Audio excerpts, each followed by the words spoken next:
Sikkolu TDP చేసిన ప్రయోగాలు ఫలిస్తాయా? ఆ 3 చోట్ల ఫలితం ఎలా ఉండబోతోంది? పార్టీ లెక్కలు ఎలా ఉన్నాయి? పోలింగ్ తర్వాత జరుగుతున్న విశ్లేషణల సంగతేంటి? గ్రూపుల గోలకు చెక్ పడుతుందా లేదా? Let's watch.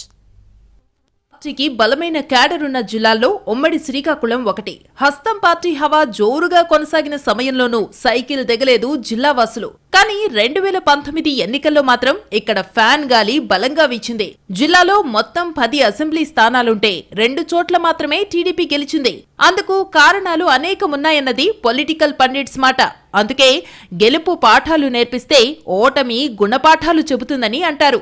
ఈ పరిస్థితుల్లో సిక్కోలు టీడీపీ కొత్త అభ్యర్థులను రంగంలోకి దింపి లాభపడుతుందా లేక పాత కాపుల్ని వదిలేసి పశ్చాత్తాపడుతుందా అన్నది చర్చనీయాంశమైంది.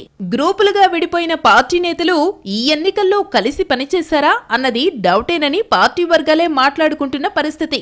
పాతపట్నం, శ్రీకాకుళం సెగ్మెంట్స్ లో సీనియర్ నేతలను పక్కన పెట్టి యువ రక్తమంటూ కొత్త వారికి ఛాన్స్ ఇచ్చింది టీడీపీ.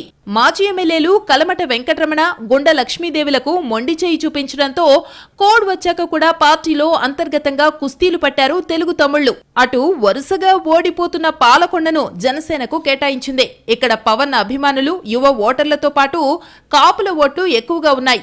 ఎన్నికల ముందు వరకు గ్రూపుల గోల ఎక్కువగా ఉన్న శ్రీకాకుళం టీడీపీలో టిక్కెట్ల కేటాయింపు తరువాత అది మరింతగా పెరిగిందట.